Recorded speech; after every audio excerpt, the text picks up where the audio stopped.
Hello, I'm Hansi Parchment. You're watching Talawa TV with Crystal Davis. I think the uniqueness of the Reggae Girls is they embody the national motto of Jamaica, which is out of many one people. So when you look at the entirety of the Jamaica squad, you have dark-skinned girls, mixed-race girls, girls who have black and Asian in them. You also have the homegrown players, so like your Bunny Shaw, your Konya Plummer, your Den Blackwood. So what that means in terms of from a grassroots perspective is girls who are born in Jamaica can look at a Bunny Shaw and hear that authentic accent and say, you know, if Bunny can make it, then so can I. Once you hear that authenticity, that raw Jamaican accent, they should be able to look at a Bunny Shaw who's now our captain to say, if Bunny can do it, especially if you come from the same community, the same parish as her, if she can do it, then so can we. It's great to be here. I know that you're probably the biggest supporters of the Reggae Girls.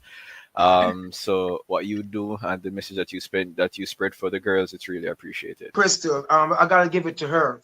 I've heard a lot of guys say she's the reason why they start out to watch female football.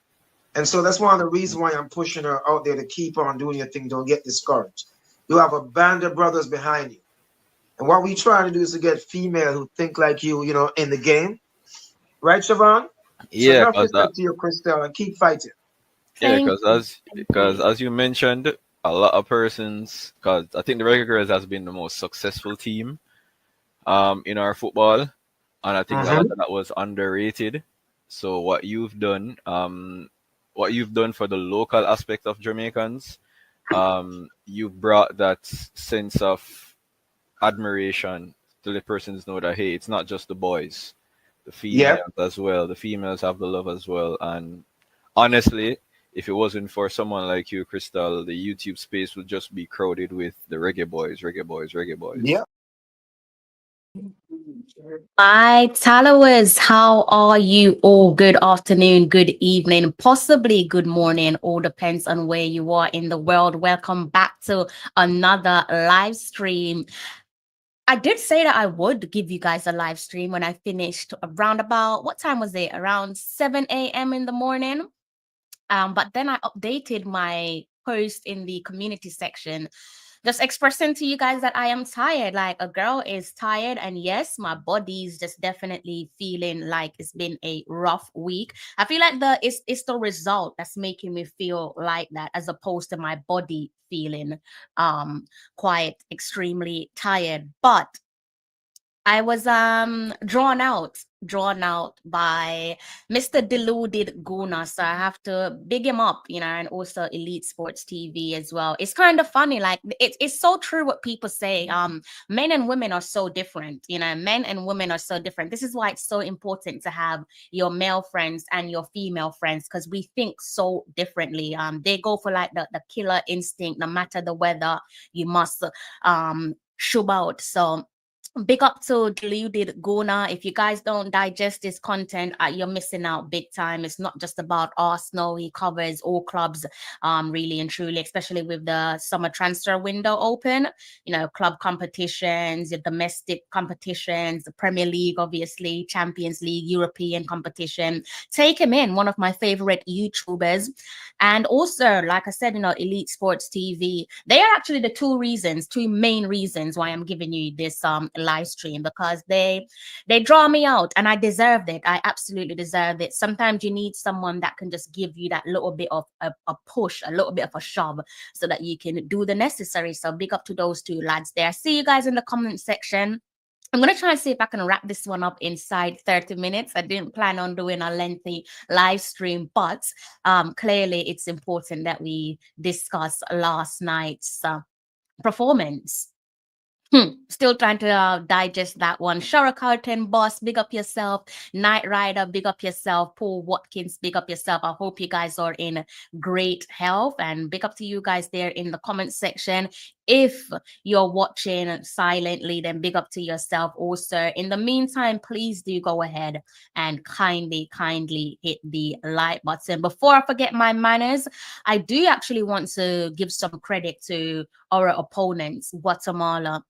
I'm not going to take nothing away from their performance. I'm definitely not here to take anything away from their performance. I think it's a reminder, in my opinion. Be interesting to hear what you guys have to say. But in my opinion, looking at that result there come full time, or maybe even certain durations of the game, it does goes to show that no matter the record or the streak, as I already touched on last night's live watch along, these things are made to be broken. Records and streaks are there to be broken. Simply being the best team on paper, it doesn't mean much.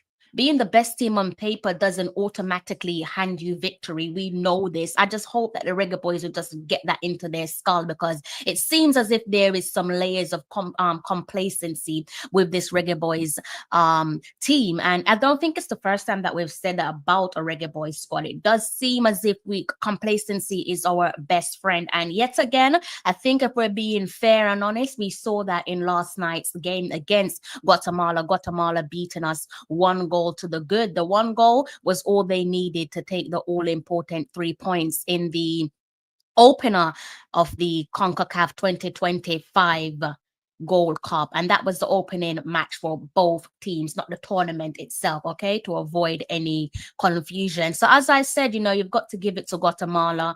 In my opinion, they were worthy winners. I don't know what you guys make of that. Do comment in the comment section and let me know if you disagree, but in my opinion, they were worthy winners, no doubt about it. And also, I think in hindsight, given what we saw in the game coincidentally against Guatemala, which was then a World Cup qualifier fixture about a week ago now, if my maths is correct, given what we saw then, I think they truly, in my opinion, had last night's game wrapped up before the match began. Let me know what you guys make of that. So again, big ups to Guatemala, fair play to them. Is it mind games? If it is mind games, then that's obviously that's part of the game. It's great when it's you that's doing the mind games, when you're the one that's executing the mind game. It's all well and good. When it goes against you, obviously you probably sit there feeling a little bit sour. I'm not feeling sour because I actually think we got exactly what we deserved. Hence me giving Guatemala full credit for securing an all-important win and picking up the all-important 3 points. They absolutely deserved it. Again, looking back at the World Cup qualifier there against Guatemala and what they did pertaining to the mind games and holding their cards close to their chest, it's anyone's game really. There's nothing illegal about what they did. Should we have flexed our muscle a little bit and exercise something similar pertaining to our squad depth and our starting 11 and who we chose to play on the day's occasion? Perhaps we should have. Instead, we pretty much went all out, celebrated what was for some a thumping, a boastful 3-0 victory on that night's occasion. But unfortunately, Guatemala got their lit back. They got their lit back in less than a week. And when as it relates to Guatemala, they're playing or keeping their cards close to their chest for that World Cup qualifier against us, which they, as I alluded to, they lost that one 3-0. They didn't do anything that we couldn't. So again, if we wanted to rely on, flexing our muscles and looking at our talent pool, I'm not sure how many players make up our talent pool. I can probably answer that when it comes to the Reggae Girls, because there seem to be a bit more transparency there with the Reggae Girls head coach Hubert Busby being quite prideful about that 60-player talent pool. Ask me the same question for the Reggae Boys and I don't really have an answer for you, because seems to be a layer of transparency that's missing in that regard. So potentially, depending on the depth and the quality of their talent pool, they probably should have flexed their muscles similar to Guatemala. But just comparing those two games there, the World Cup qualifier as well as the Gold Cup match there, it's almost, looking back in hindsight, it kind of feels like we were treated like sitting ducks. Kind of feels like Guatemala treated us like sitting ducks, played fool to catch the wise, or maybe in our case the unwise, because we saw some ridiculous football last night from the lads, a group of professionals that at times, if we're being polite, look like amateurs. So again, Guatemala, with the World Cup qualifier in mind, in my opinion, played full to catch the wise, and it most certainly paid off, I should say. If you look at that fixture there in terms of the starting 11 for those two games, there. I try and get it up. I tried to do something cute for you guys earlier on. I hope you appreciate it. What you're basically looking at is the two starting 11s there, right, for the World Cup qualifier and also the Gold Cup. And it's a bit of a easy read. So you look at the difference with players there. If you're trying to understand how did we perform so well against Guatemala in the World Cup qualifier and perform quite the opposite on last night's occasion, well, it's I think there's a number of factors pertaining to that, and we'll get into that as the show goes on. But I think the most clearest response is a few tweaks there being made to the Jamaica starting 11 in comparison to an abundance of players coming into Guatemala's team. And that's not me making excuses for the Reggae Boyz by any stretch of the imagination. Actually, it should indicate that you should have played much better in last night's game, because if you look at the two starting 11s there, goalkeeper remains the same, so the skipper Andre Blake, same. And if you look at our line of defense, so the back four there, almost the same, except you have Holgate being dropped. That is, I believe, due to some injuries similar to Isaac Hayden. So they were omitted from last night's game, and instead you had the likes of Pinnock coming into the match, and you also he was accompanied by Damien Lowe, who played, funny enough, the World Cup qualifier as well as the Gold Cup, and Richard King also starting one match, and you can see that he didn't start the other game.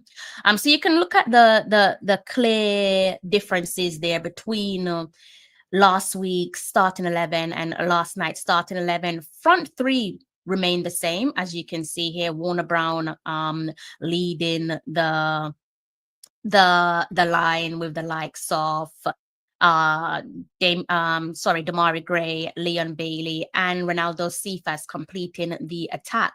But that was a attack that was, if you were playing a game of Russian roulette, you would have nothing to worry about. There was no firepower there. They had nothing in their arsenal, just empty. It's like you're playing Russian roulette with a water pistol. The ones that the little kids play with. You are safe and sound. You don't have to worry about the afterlife.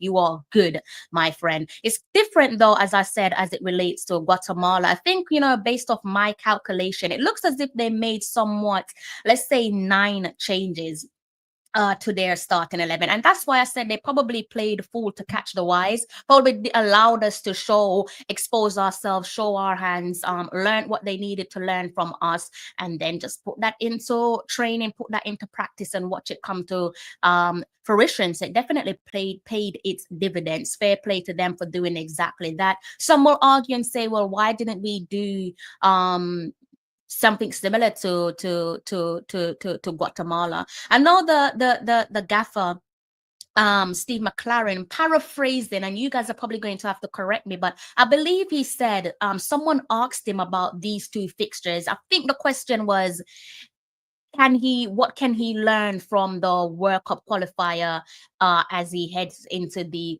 Gold Cup? And I think, if I'm not mistaken, the gaffer said it's 2 different games. So I'm thinking, my assumption is that there isn't much there that he could learn from, which, fair play, I understand, 2 different games, one is a knockout competition and so on. So I kind of understood what he meant, except the reason why I'm now looking at him with a raised eyebrow is, upon reflection, I'm thinking, so at what point, where did you study Guatemala? Fair enough, you said that the World Cup wasn't the game to study them or to try and, generate a game plan or to look at their strength and their weaknesses. Understandably so, but at what point did you sit down and study Guatemala? Because surely, even going into the World Cup qualifier against them, you would have looked at the game beforehand, because you have to know your opponent. So for me, there's no excuses there pertaining to why we lost against Guatemala. I can't use this whole nonsense of one was the World Cup qualifier. Guatemala changed their starting 11. They had about 9+ players come in. Absolute nonsense, because they played other games before this match. So I'm no coach, I'm no footballer, but surely anyone with an ounce of common sense would look at prior games and say, okay, this is what I need to work on. Here's their strengths, here's their weaknesses. I should think that's how you would approach a game from a coaching managerial perspective. So like I said, as it relates to Guatemala, they made roughly about, say, 9, possibly 10 changes. I might need to recount that one. Correct me in the comment section if I am wrong. But I'm not going to use the well-rested, rejuvenated as a reason why they beat us. No, they beat us fair and square, because they were levels above us. We were just not levels. I don't know what we were trying to achieve last night, but it most certainly weren't 3 points. You definitely weren't playing for 3 points on last night's occasion. As I said, Guatemala clocked our game plan from that World Cup qualifier, and we were made to look stupid, and we did look stupid, and that was a painful watch. I said to myself, you should perhaps go back and re-watch this one and see what you can learn from the boys, but actually I'm not going to do it to myself. I kicked off last night's live stream, which is actually in the early hours of the morning, around 2 a.m., closed off around 7 a.m. somewhere thereabouts, or maybe I got in bed by 7 a.m., something along those lines. So that was I wasn't a happy bunny. I was not pleased at all. I was feeling quite miserable. Woke up and I kind of felt a little bit like the gaffer in this picture right here on the screen in front of you. I kind of felt a little bit like this, arms folded, looking out the window like, what the hell did I do last night? Why did I do it to myself? Should have known better. I even contemplated on not doing another late live stream. I said, I don't think I can do this to myself again. Surely not. And I'll leave you guys to do it, to make my mind up for me in the comment section. Should I do another late live stream at some point down the line, or should I just say, you know what, after last night's poor performance from the Reggae Boyz, you're better off leaving that one alone? I don't know. I'll let you guys decide on that one for me. If you haven't hit the like button, what exactly are you waiting on? It does not cost you a penny. Please respect my time and respect my effort. Go ahead and hit the like button. It's not going to make you broke. And if you're new to the channel, do also go ahead and hit the subscribe button as well. All right. So I'm seeing you guys taking a little quick glance in the comment section. I will address you and your comments in a short while, but before I move on to talking about the gaffer on screen, Mr. Steve McLaren, I think we should segue and listen to the pre-match press conference as well as the post-match press conference, because I think there is much to discuss. Okay, so what we're going to do, I might not play it in its entirety, but I think we can just listen through it, maybe halfway through for each, or maybe halfway through the pre-match press conference, and I might just play the entire post-match press conference, and we can just jump in and have I should say continue with the rest of the conversation. All right, so in the meantime, I'm going to be looking at the comments, addressing what I need to address. If you're just popping onto the live stream, do go ahead and kindly hit the live stream. Respect my time. What time is it? It is 1 a.m. in the morning. I'm trying to wrap this one up in about another 15 minutes or so. Okay, so sit back, listen to the pre-match and the post-match press conference, and then I'll give you guys my take on Mr. Steve McLaren and also the team, because I haven't spoken to you about the players yet. All right. Good afternoon, everyone. Welcome to the press conference, pre-match press conference between Jamaica and Guatemala of the 2025 Concacaf Gold Cup. Allow me to introduce at the main table head coach of Jamaica, Steve McLaren, and player Damien Lowe. I remind you that for questions, you can raise your hand and introduce yourself with your name and media organization to the one you represent. The media that are present virtually can request their space by touching the raise hand button. So at this point in time, we now open the floor for questions. Please raise your hand and we can commence. Buenas tardes. Mañana, coach, mañana enfrentan a una Guatemala bastante fuerte. ¿Cuál será la clave para crear esas jugadas y esos y ese punto que deben hacer para ganar mañana?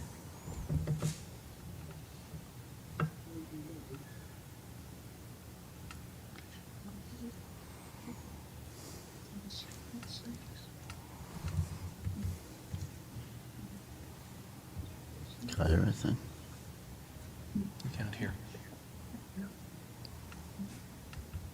Okay, let's do it in English. Tomorrow you will face a strong Guatemala.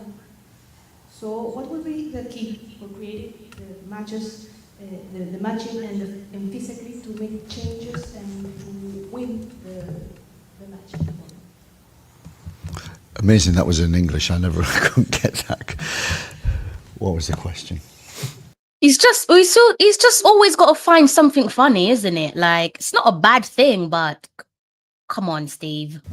And Guatemala's a tough opponent. How are we going to be able to get the 3 points tomorrow? It's going to be a difficult game. We knew that watching them previous to playing them last week. And tough opponent. And we played very well in the home game. Maybe caught Guatemala on a good time because they'd already qualified and made some changes. But we took advantage. We beat the team we had to beat. Tomorrow will be a completely different game. That's what we expect. So it's 0-0. So if we expected a completely different game, guys, and I'm talking to you guys in the comment section because I can talk to myself, but I can't answer back, right? Because that would make me a mad woman. So if we expected a different game, what was the preparation? What was the planning? I need you guys to answer that one for me in the comment section, okay? Have to do it all again. And yeah, as I said, tough game. Damien, how important will be team spirit tomorrow in the field? It'll be huge, but knowing our team, we're big on that. You know, we're like a family. We're together. The camaraderie in our group is next to none. And you know, as Jamaicans, we have a fighting spirit and a happy spirit. So we just have to be positive and stick together and weather the storm.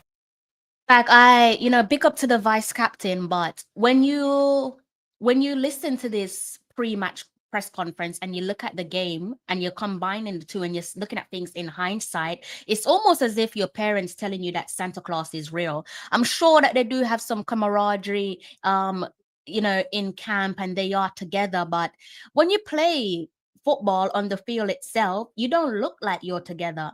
You do not look like you're together. You look like 11 players. You're not seeing the camaraderie. You're not seeing that togetherness. You're not seeing that unity on show. Matter of fact, the unity was probably left at Brentford Stadium. You're not seeing it. So it's like the gaffer is saying one thing and he's doing another. And we've got our vice captain saying one thing, but the team performance speaks quite volumes. It speaks volumes. Maybe that's just me. Let me know in the comment section, okay? Yes, go ahead. Gabriel Graham, Jeff Live. Damien, obviously you guys had a 3-0 victory last week in Jamaica against the same team, Guatemala. What are you doing as the vice captain to make sure the boys are staying focused and not taking this game for granted? So, after a convincing victory, you want to still have that same edge. Just stick to the plan, follow the boss's instruction. He's been doing a really good job with the coaching staff to keep us grounded and to keep us focused and to keep us sharp. I think the most important thing for us is creating a winning mentality, whether or not it's the World Cup qualifiers or the Gold Cup. Just have to go into training sessions and be competitors and push each other. So when it's game day, not saying it's easier, but it becomes easier because we've been doing the right things in training. So yeah, it's going to be a different ball game tomorrow. We expect them to come harder, run harder, have different personnels on the field, but we just have to put our best foot forward, follow the coach's instruction, and stick together as a team, and we should be able to get 3 points. And Coach, you have now a team that you mentioned last week to be super competitive. Each spot in the team is very competitive. Do you feel like the guys that you're currently going into tomorrow's battle will be competitive all throughout the Gold Cup? Is there anything that you're missing from a roster standpoint? Any adjustment that needs to be made, or do you think that the guys that you have are ready to go to the very end? Yeah, we've developed the squad over the last 3 weeks, as you know, and been following us from the UK squad to the World Cup qualifying. So the gaffer has stated there that they've developed the squad. True. Things went well. Didn't go all the way in the Unity Cup, but there were some positives there in the Unity Cup. Safe to say, is it fair for us to ask a question pertaining to that development there that the gaffer touched on? If it isn't broken, why try to fix it? In squad, and we've added a couple more. It's great to see Ethan Pinnock with us, and even better to see Mikel Antonio. Both training this morning, and it's great to see them on the field. It improves our squad, it improves the strength of it, and as you rightly say, and Damien mentioned it, we mustn't be complacent tomorrow. It will be hard work to win again, but we have got competition for places, and is there a competition for places, guys, or is that just pure words? Again, I'm asking the question, and I will love if you guys could answer it for me, because I can ask myself a million questions, but I can't give myself the answer. Is there competition for places, or are we seeing the gaffer saying one thing and doing another? Because on observation, based on what we can see so far, you're making it you're doing your level best to make sure that players play the game, even when they shouldn't be in the starting 11. You're making sure that you find a room for them. So I'm not sure I follow what the gaffer is saying here, but again, you guys in the comment section, let me know what you make of what Steve McLaren is saying here in what was the pre-match press conference. Okay, because I don't see where the competition. Maybe we have competition, but just competition as in the word itself. We're not exactly putting that into action, because it just seems to me that he makes excuses when it comes to putting certain players in the starting 11, that you must be in the starting 11. You might want to hold on to your position there, Mr. Andre Blake, because you might have to be in sitting on the bench. Who knows? He might decide that he needs to put a centre back in goal, or a forward in goal, because that seems to be the thing. That seems to be the theme at the moment. But maybe that's just me. Maybe I'm just over analyzing things. That's the thing to have as a head coach, is make sure that competition is facing training, and try and make training as hard as the games, which is difficult, but hopefully we've done that, and we're totally focused. We're totally focused on doing the job again, and that's the theme of it. We've got to do it all again. Coach McLaren, Jamaica used to be part of one of the favorites to win the World Cup, or to face his semi-finals and finals. How the team gonna face this new opportunity in this Gold Cup? One game at a time, one day at a time. We've arrived, we've recovered from last week. 2 good training sessions, and it's the process, so we go through the process. We only focus on Guatemala, not even thinking about Guadalupe and Panama. So, yeah, we have to start the tournament well, and make sure that we get 3 points, and then move on to the next. Damien, follow the thing of your coach. How the team's going to face Guatemala tomorrow? What is expectation for the team? How the team feels if the team is complete for face tomorrow game? I mean, for as a team, any team, you want to go into into a game wanting to win. So first and foremost, we have to have a winning mentality. Again, we respect Guatemala, whether they play their first team rotate. For us, it's just sticking to our playing style, sticking to the instructions of the staff, and going out there to get 3 points. It's a tournament. It's, you know, we have to get points on the board, and we'd like to be top at the end. So It's interesting there because I don't doubt what our vice captain is saying. It's just, again, your actions are speaking louder than your words. Damien, when you look across his commitment and his call-ups over the years from the youth team through to the senior team, he's probably got, if not over a decade, nearing a decade, right, of service from the, again, youth setup through to the national team. So he knows best more than anyone what it means to play in the Gold Cup and what it takes to either try to go the distance or go as close as you can, you know, those knockout phases. So again, like, you're saying one thing, but what we saw yesterday, you could have cost your team to go down to 10 men. We could have been wounded dogs yesterday because of your irrational behavior. And that's not the first time that we've seen our vice captain be irrational, just rough, like when you don't need to be. Like, we get it, rough house, we get it, that's your thing, but you got to know when to take it down a peg, and no one needs to tell Damien this. He's a terrific servant to his national team. He's been there, done that. He's been around the block. Like, he's not a spring chicken. He's going up there in age. And it's just so strange that every single time, you know, time and time again, we're talking about this irrational behavior. Again, you're saying one thing in a press conference, but you go out there, you do quite the opposite. You could have left your team 10 players down. Then what? So it's quite a head scratching moment, because I think when Damien made that tackle, I believe, if memory serves me well, it was not long after Guatemala scored the opener, which was chalked off for offside. So a veteran like Damien Lowe should know straight away, you know what, let me try and calm things down. Blakey's between the sticks. He's going to calm things down at the back. I'm out here as an outfield player. It's my job as the vice captain to calm things down. But we didn't see that. We didn't see that. And it's so disappointing. Like, he is the vice captain. He's our vice captain. We have 2 captains.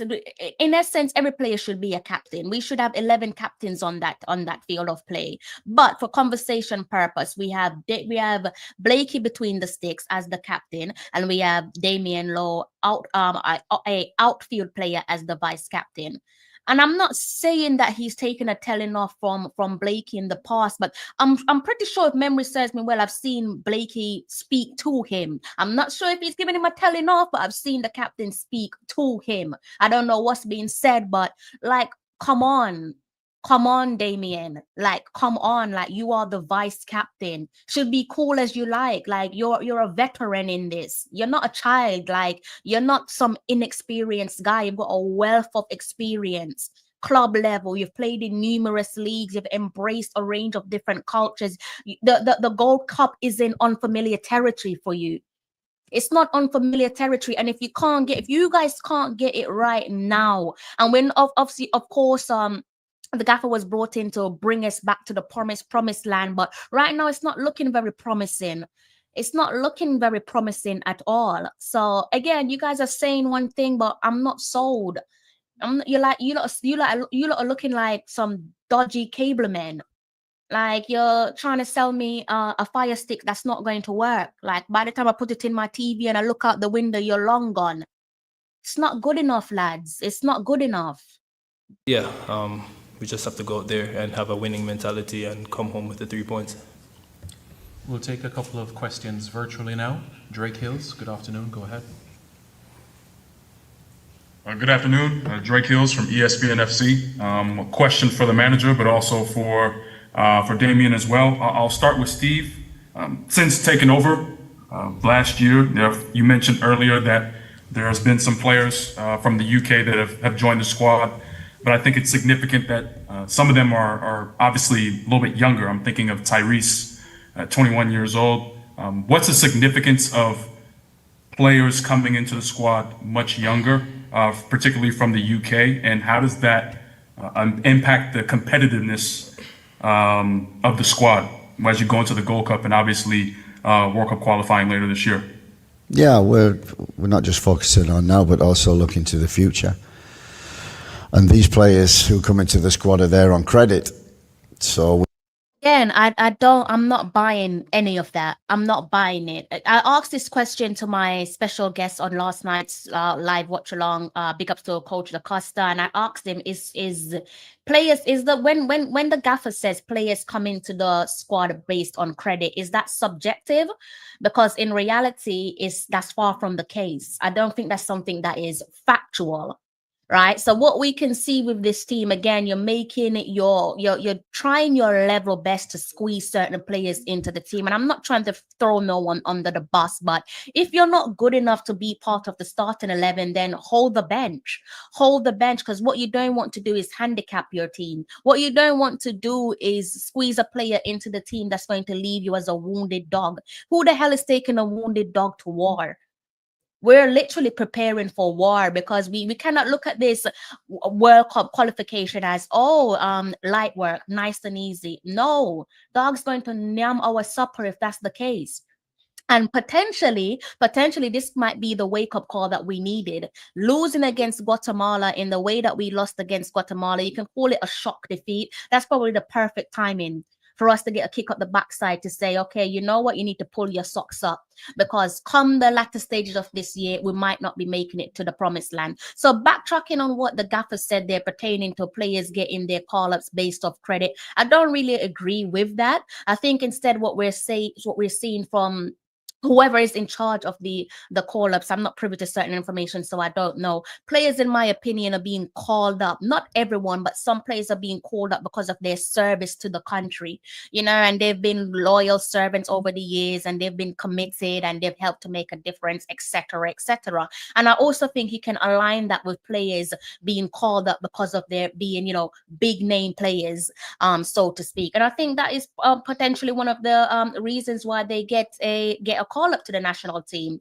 And it does make me wonder as it relates to the gaffer Steve McLaren. I think I can pause that one there. I don't need to continue with it any further, because I don't want to take up much of your time, but I will continue to say the following, that it does make me wonder, because I always said that I will judge Steve McLaren as our head coach based on one thing. And since his appointments, I'm going to sound like a scratch CD, broken record. I've been waiting on him to be cutthroat. I've been waiting on him to be brutal, and he has yet to do that. We probably saw something of it in the Unity Cup and got carried away and say, finally, we've landed. But I think we're still on the tarmac in Kingston, Jamaica. We're nowhere near being landing.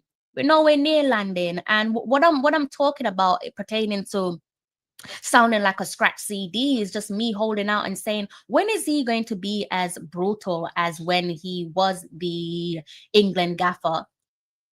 And he spoke about his time as the England gaffer. You can see it here in bold, McLaren decision shocked Beckham. Obviously, he's talking about the accent of David Beckham when Steve McLaren was the man in charge for his tenure as the England manager. And I'm like I said, this is one of the things that I've been waiting on to see. Is he ever going to be as brutal? Is he ever going to give us what so many people are holding out for? Because as I said, if you can go ahead and get rid of David Beckham, arguably the biggest sports superstar in the world. Not many current sport icons have surpassed him or will ever surpass him. Like he's a legend of the game, not just in football, but just in sports. Like one of the biggest names there is.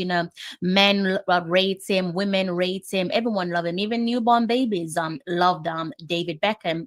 So again, here in bold, this is an article here from The Guardian. It's 18 years old. England door closes on Beckham.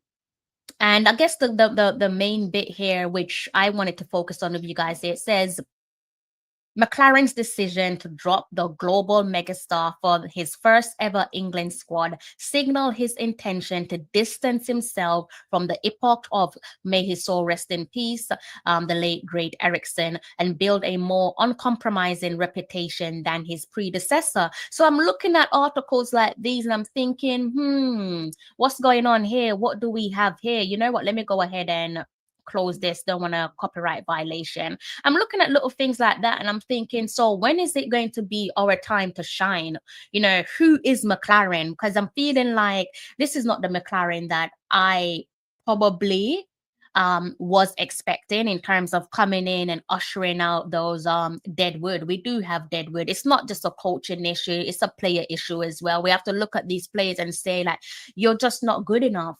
You're just not levels. We've said this on other live stream. You are just not levels. It's sad to say, but the facts of the matter is you're just not levels.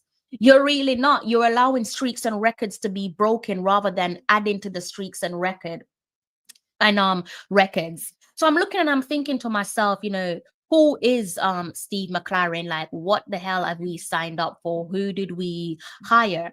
And you know, it's not just about him and his brutality as the England gaffer, but let's just remind ourselves that this is a man stood side by side by arguably the greatest ever manager ever, right? The greatest manager ever. Arguably that is the great Sir Alex Ferguson. I don't think you need an introduction to who Sir Alex Ferguson is, because if you know football, even if you're one of those babies they're born in your 2000s, whatever, you must still know who Sir Alex Ferguson is, and you know what he did as a manager.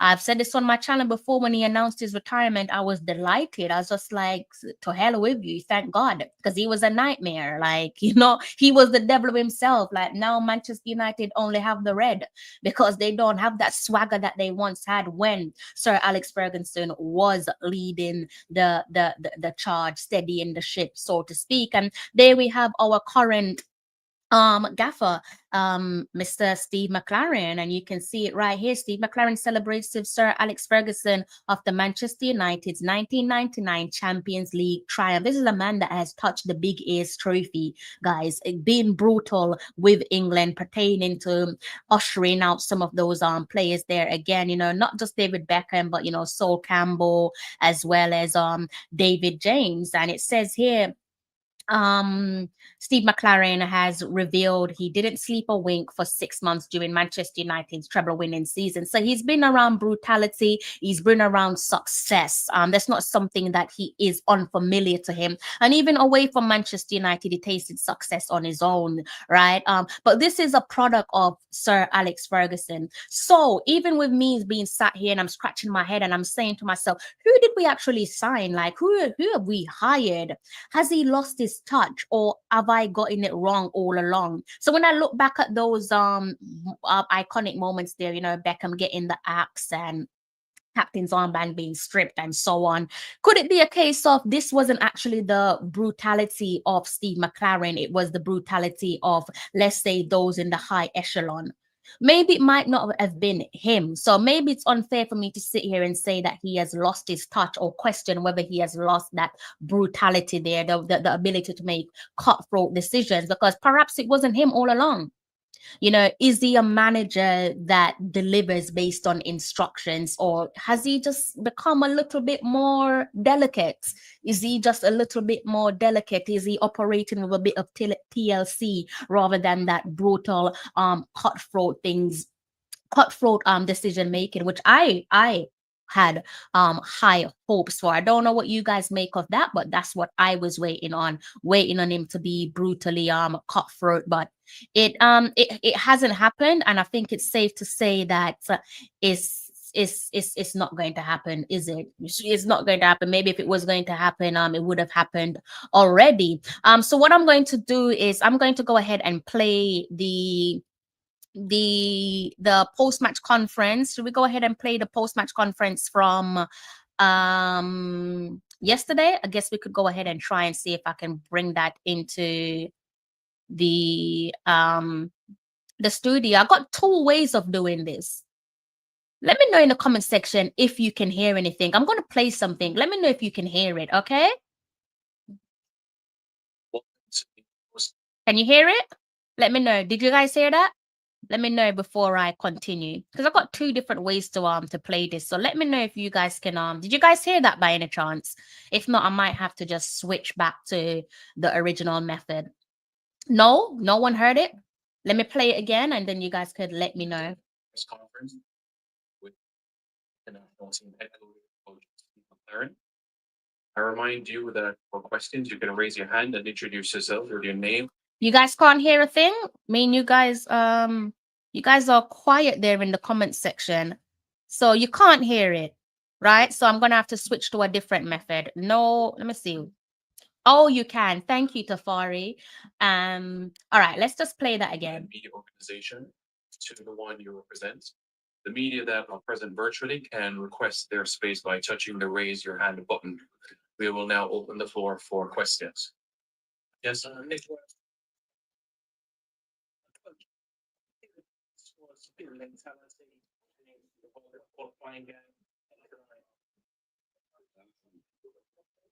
think a massive difference. I think ultimately that's always the thing that wins a game.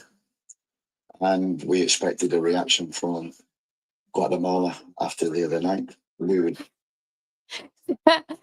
So if you why didn't you prepare for that? Why didn't you show us what we have seen in previous games, notably the Unity Cup? Why didn't we see you guys react in the way that you reacted in the Unity Cup? We do exactly the same. That's what we said to our players. Friday, we need a reaction. We knew they'd come at us. We knew they'd be aggressive. Yeah, I thought the atmosphere was great. It was obviously against us, but that was a test for our team. And I think they credit, because with the crowd behind them, I think they fought like lions. You know, they really had a big desire to win that game, to win the duels, to be aggressive, to really be in our face. And we got through the first 30 minutes, but we switched off just for a moment. Didn't deal with quite a simple ball, and went a goal down, and it's always going to be difficult then. And with something to hold on to, that's what they did. We knocked at the door. We did everything we possibly could. We had crosses going in the box. We had efforts on goal. They had blocks, their shots, and you know, for them, it's a perfect response from the other night from us. It isn't. What we've got to do now is turn that around and make sure that we react on Friday, and make sure that we prepare properly. And really, the reaction is we have to win on Friday, and a little bit impose ourselves and make sure we do.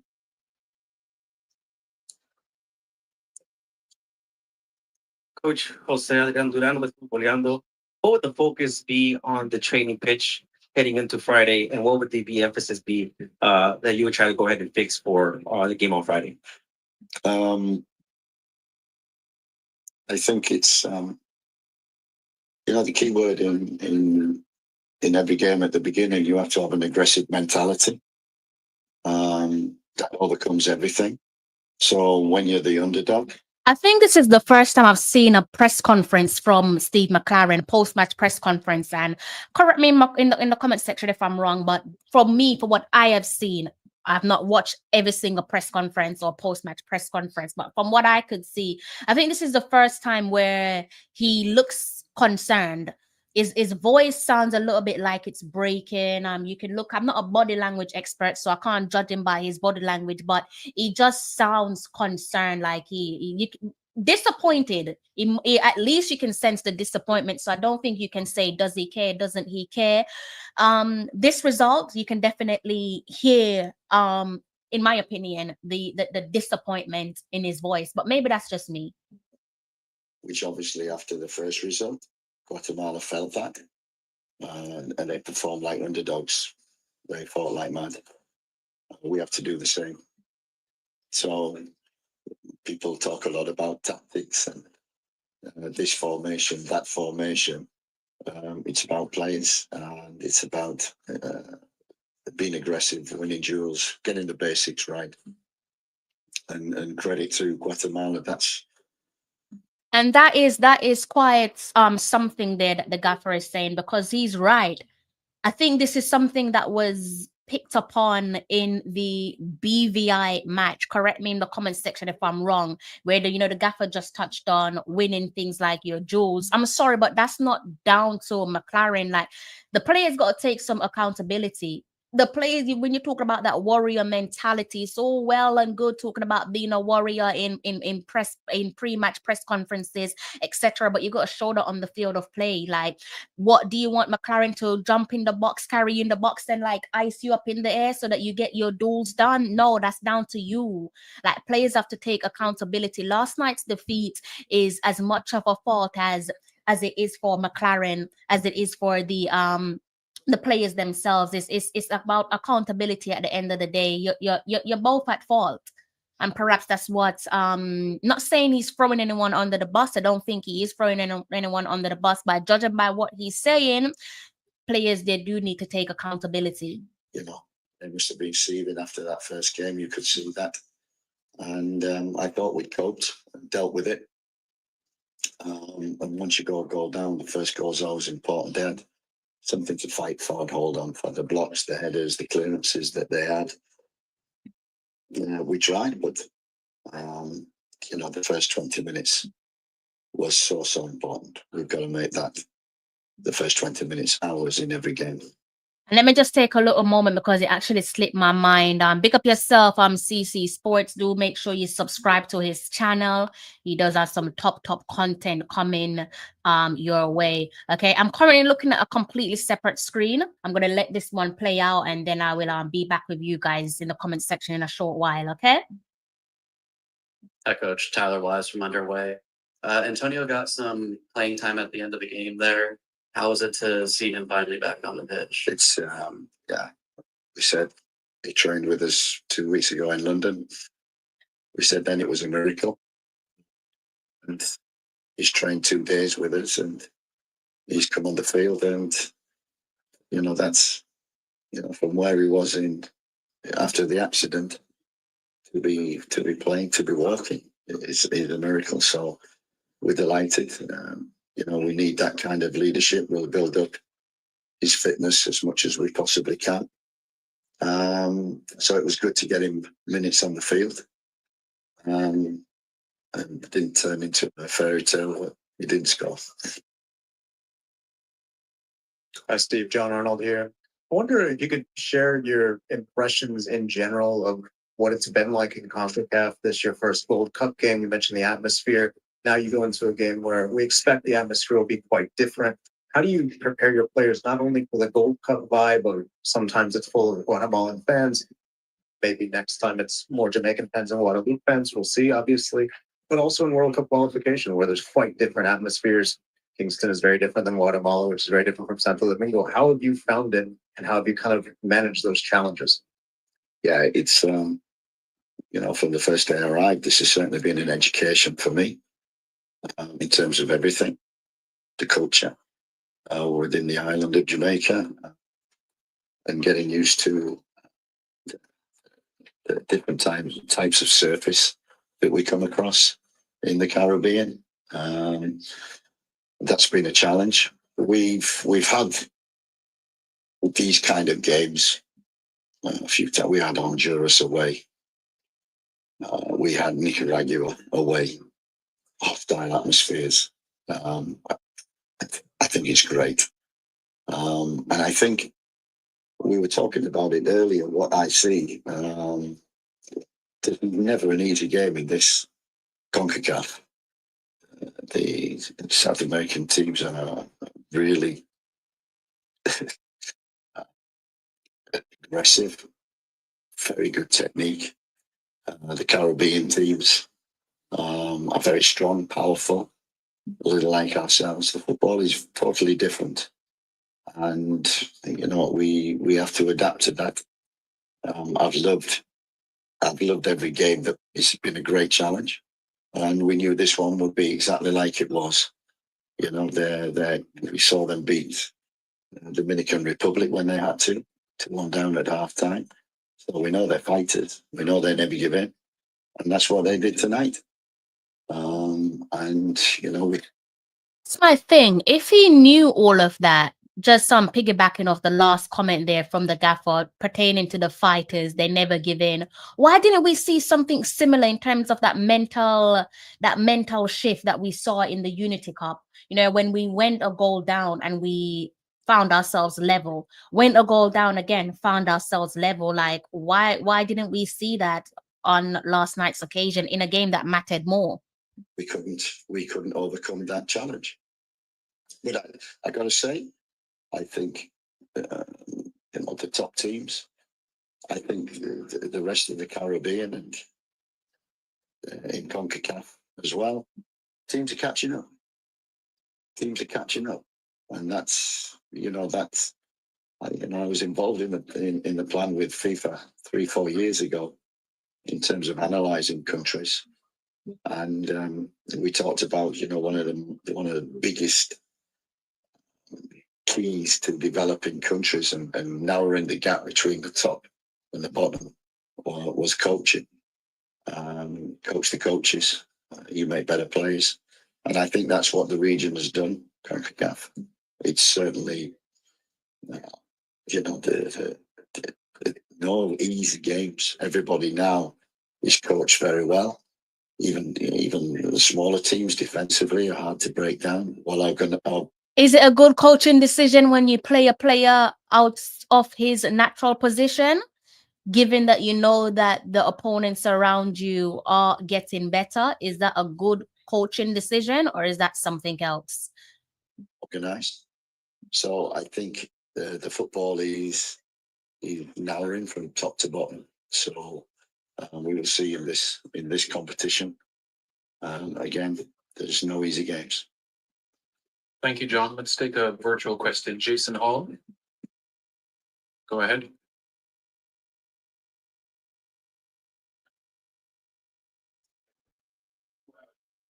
Yes, Jason Luna TV here. Coach, just wanted to ask about a few players that I didn't see in the lineup tonight. And I just wanted to get some clarity on the status of Mason Holgate and Isaac Hayden moving forward in the tournament, as they were not named tonight on the squad. Yeah, unfortunately, Isaac, he came down with stomach cramps and respiratory problems before the BVI game.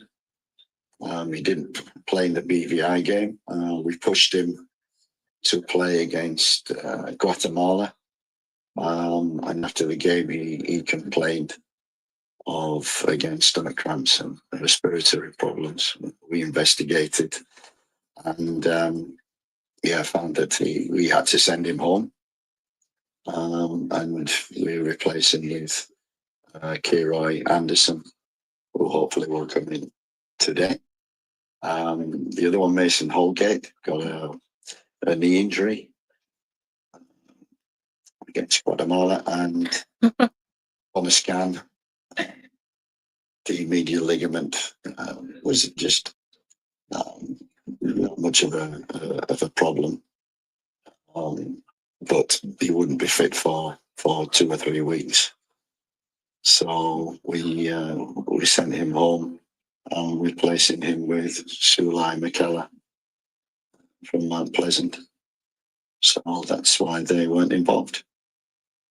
Thank you, Jason. The last question we'll take is from Matthew Mappinoff Jones. Go ahead, Matthew. Good evening, Coach. Commiserations. Good evening. Isaac Hayden's injury, it was a big blow for the team today. He has the ability to play with his back to the play at the same tempo. How did this injury affect the team in position today? And how do you plan to adjust moving forward, given that he's not available? To address this moving forward. You know, that 6 has always been a problem. I know in the past we've We've had Damien in there, who defensively is, as we saw today. And I thought we needed today in there was some aggression and someone who could break up play. He certainly did that on a few occasions. So we looked at that, and we do have a problem in that position. I think Lats came in the second half, did very well in that. Great attitude, but we certainly do. So yeah, that is a problem. We always known that when we don't have Isaac, so it's a big loss. But we have to deal with that, and somebody has to step in and step forward, take the mantle, and help the team in that position.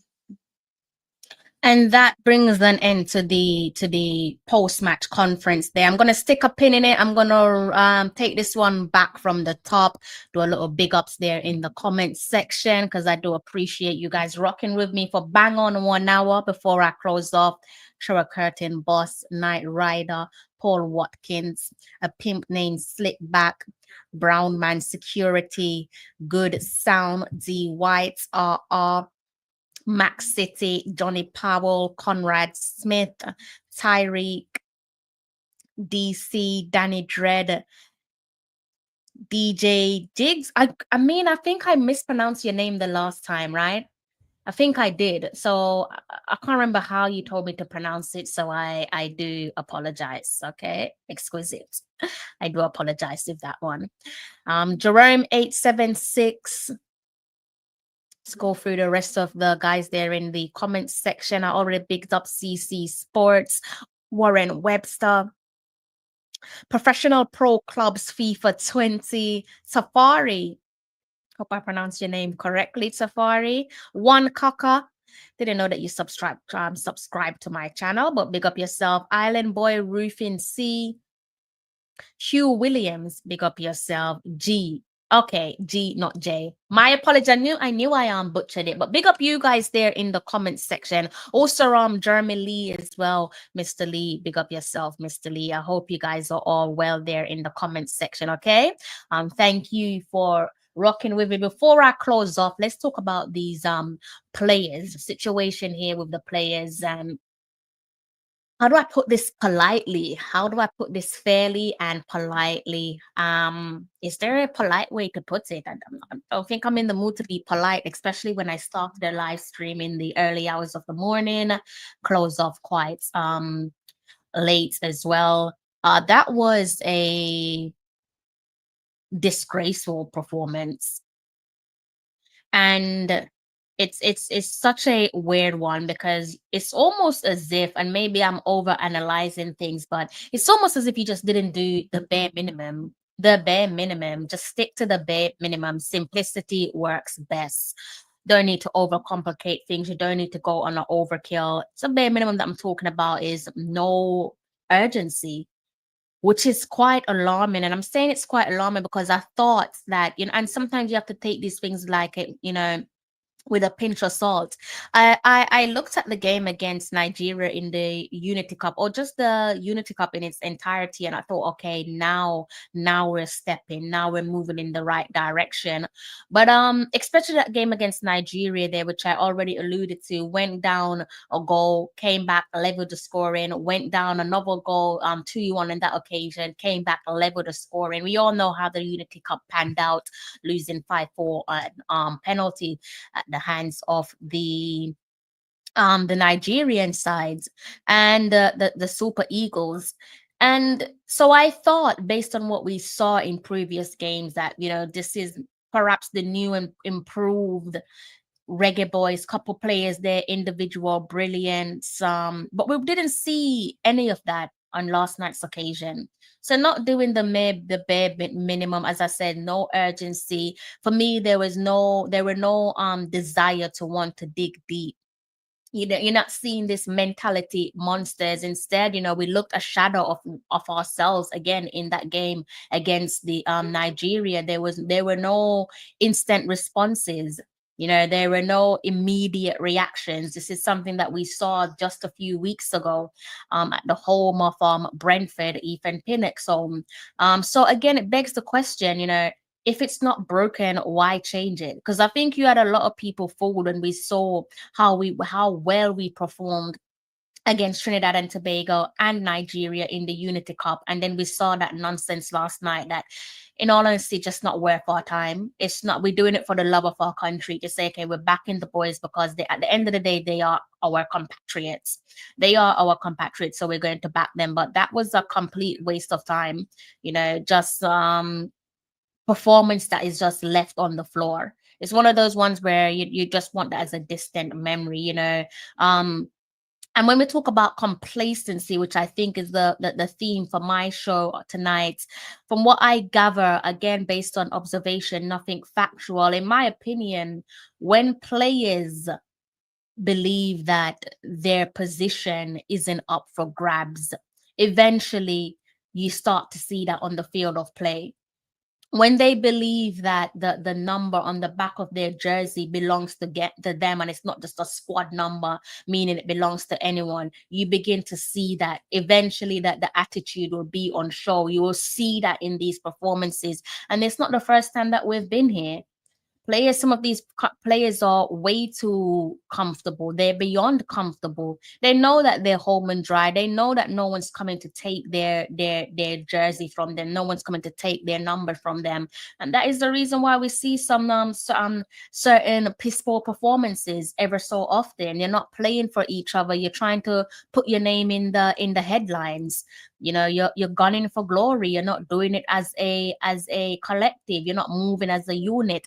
I don't think that's much to do with the coach. I think players should take some accountability. You know, one of the things that we could talk about and say that, okay, that is to do with the coach and whoever is in charge of the call up. You know, where is the midfield presence? Like, as I said on last night's show, your midfield is your engine. Essentially, your midfield is the brains box of your team. Like, that's the one that's going to get it ticking for me. You know, it's not just about the players there on the wing. It's not just about your attackers. Your midfield for me is where it all starts in terms of pulling the strings and making things happen. We didn't see any of that last night. There was no player out there on the field that looked to me that they could grab the game by the scruff of the neck. It was just like the invisible men, 11 invisible men. And where's Wally? Like, where's the Reggae Boyz? They just weren't there. They're probably there by name, but physically they just weren't there.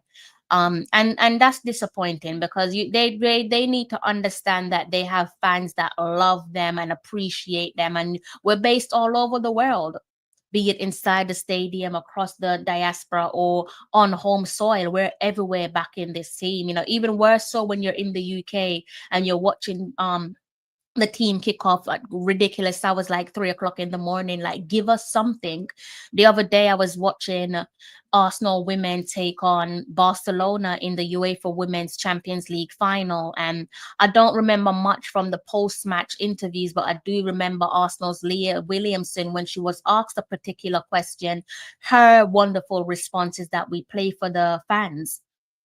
We play, not one Reggae Boyz can step forward and say we play for the fans right now, because people be looking and saying, no, you're not. No, you're not. You know, maybe Warner Brown, to be fair, Warner Brown can probably say that, but when I'm to be honest with you, I'm more labeling that or positioning that in the laps of our core players. You're not playing for your nation. You're not playing for your fans. You're not playing for the 12th man. You're playing for yourselves.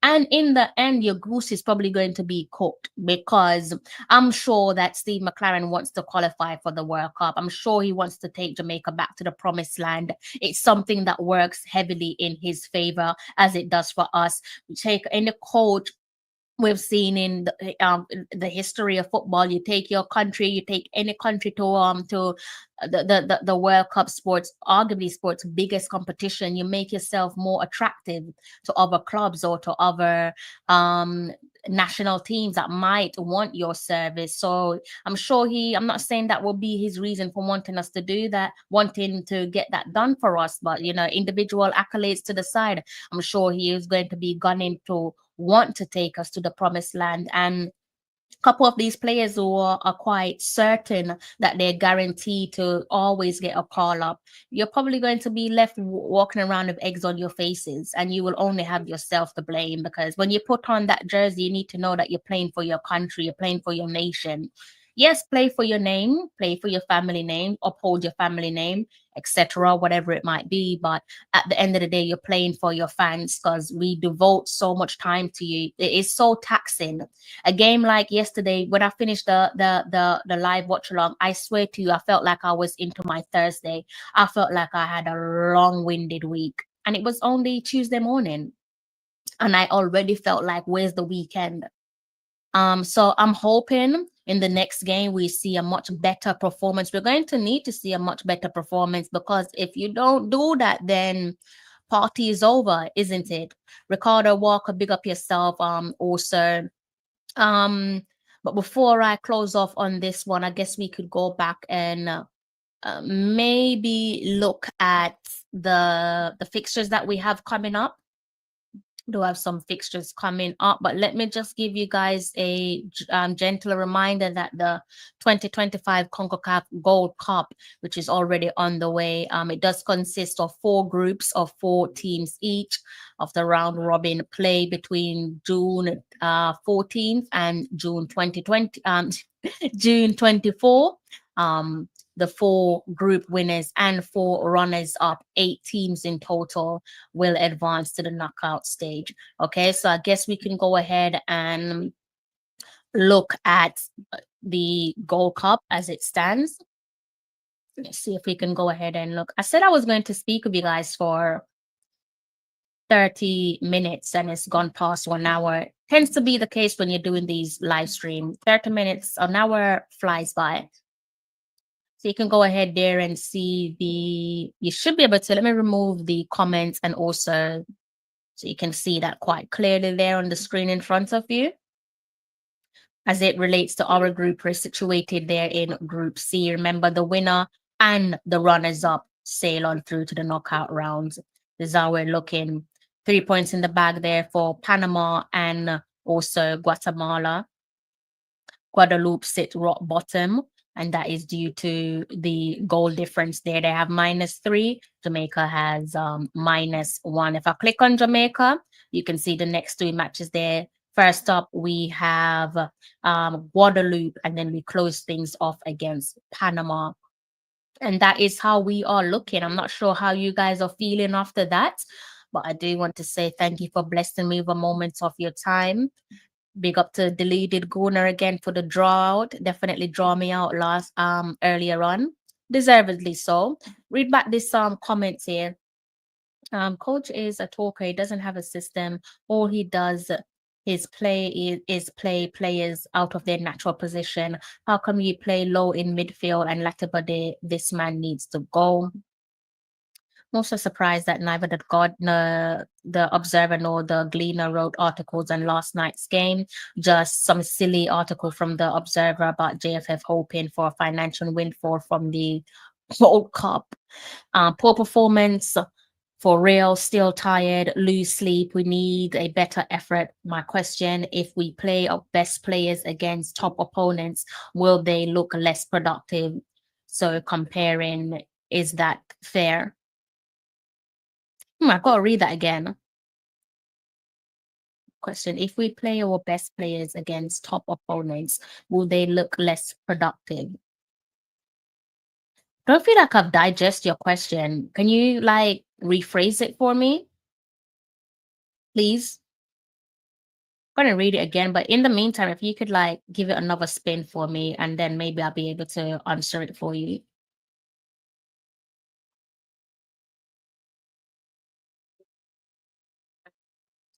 I kind of feel like we've seen that already though, right? when we take on other nations. And you know what our fan base is like. Our fan base gets carried away with every little thing. According to them, we're the nicest thing since sliced bread. Some will even go as far to say that we're going to win the Gold Cup.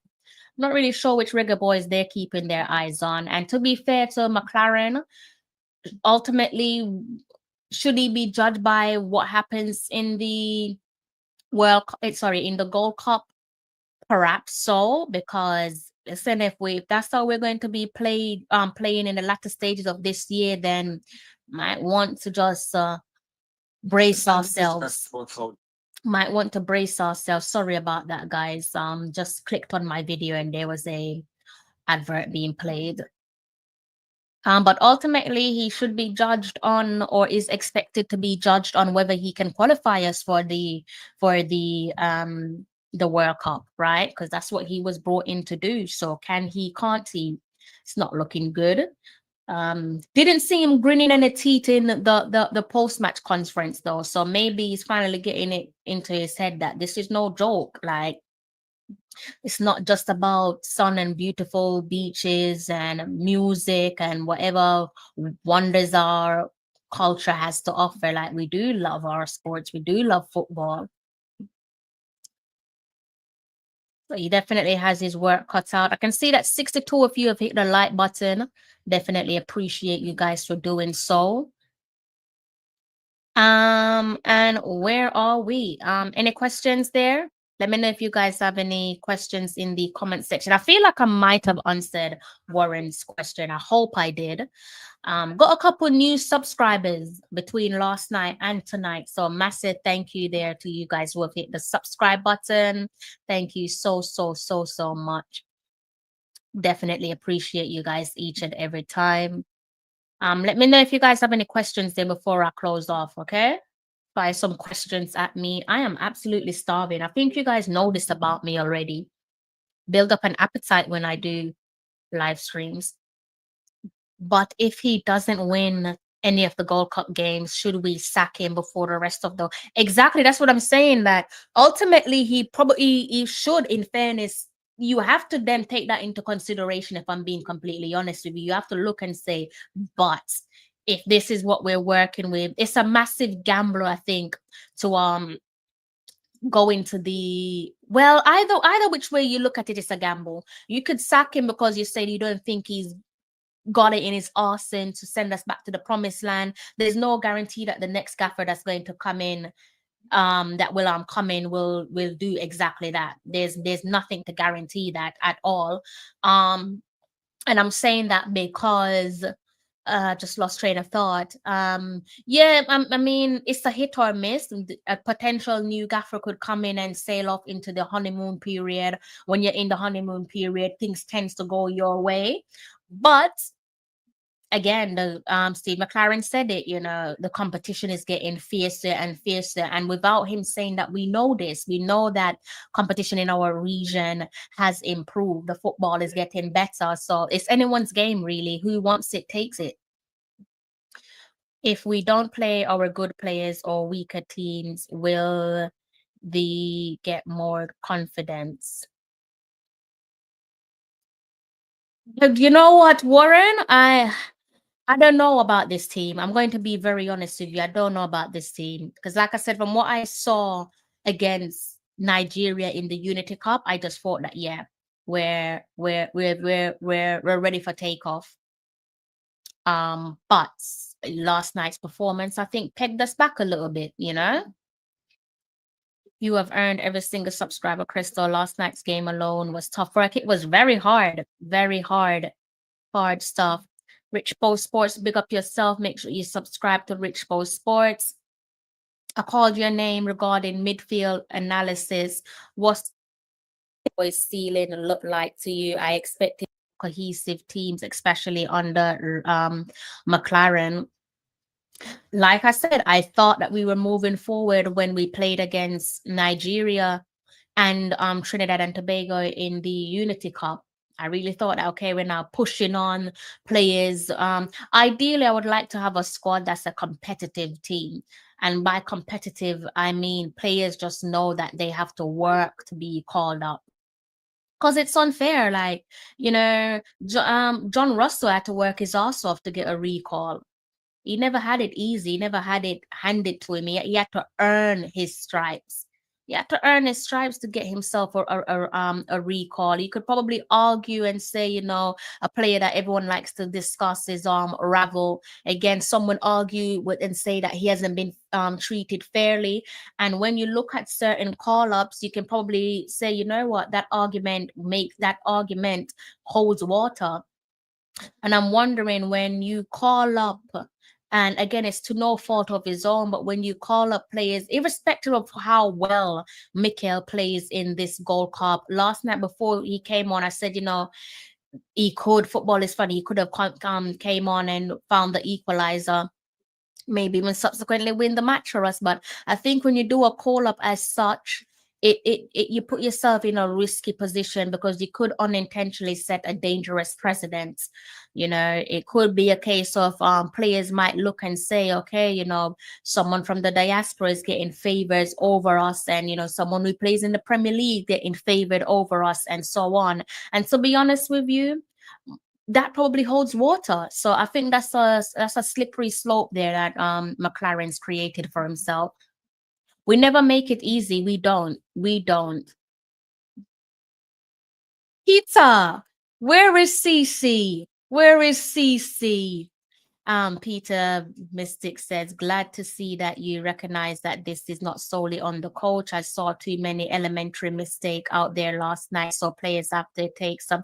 I try to be as fair and balanced as I can, Peter. You know, I try to be as objective as I can. That's what I'm saying. It's not a single person to blame. It's a collective blame. It's collective ownership. You can't sit in a press conference and say one thing and then go out there and do the opposite, be it the player, the vice captain, or the gaffer. You know, if you say something, you have to back your chat. We know this. We know how it works. That's just my opinion. But big up yourself there, Mr. Peter. Your good friend CC, I don't know where he is. He's probably dashed off. Relax music, bless up. First game at my side. Can't tell if you're you can't be a Guatemala fan, but if you are, then big up yourself. Big up you guys who have hit the subscribe button. I've got about maybe 1 more minute with you guys, and then I'm gonna love you and leave you. Okay, I'm about to close off in less than a minute. Let's see who is live. Let's go over to my subs and see who's live right now. Let's see. So Elite Sports TV, Concacaf. I think Concacaf have some games on. Ryan Anderson as well. He's probably doing a live watch along. So yeah, Ryan's doing the Curacao versus El Salvador. That's Ryan Anderson. I'm sure you guys have seen him on Ryan's channel before. So you've got 2 picks there. Can like make your way over to both of those channels. Them odds, pick up yourself. Agree Antonio could have had an impact on last night's game, but he had not played a club game since December. So I don't understand why he was called up. Like I said, irrespective of how well Mikel plays for the Gold Cup, it's a dangerous precedent to set. And players, these are the things that can alter that functionality within your changing room. These are the things that can make you dysfunctional. These are the things that could breed trust issues, right? So there you go. You got a couple. I'm going to dash a couple link in the comment section there for you. Funny enough, of both Ryan's, you got Ryan Anderson and Ryan Jackson.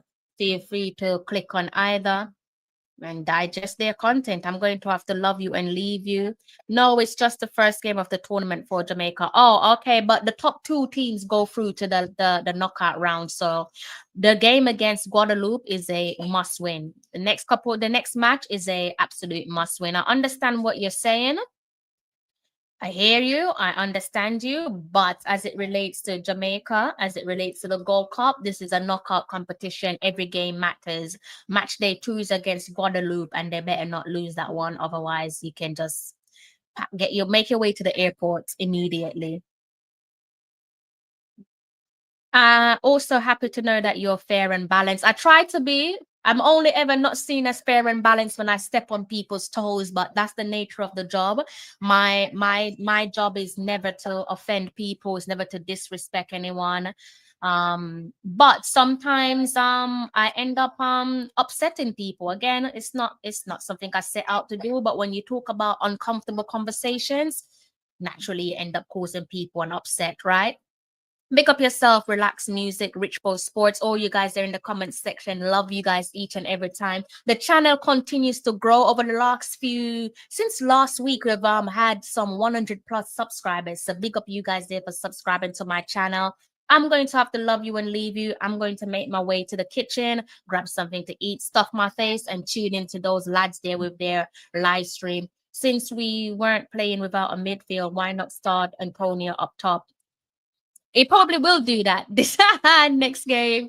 CC says Peter Biscuit. I knew he will pop up somewhere. All right, guys. So I'm going to have to love you and leave you, okay? If you're making your way home from work, I do hope that you make it home safe and unharmed. Thank you so much for blessing me with a moment of your time. If you're new to the channel, I do hope that you hit the subscribe button. If you haven't hit the like button, what are you waiting on? You know how it goes. Until next time, take care. I'm John Barnes, and you're watching Talawa TV with Crystal Davis.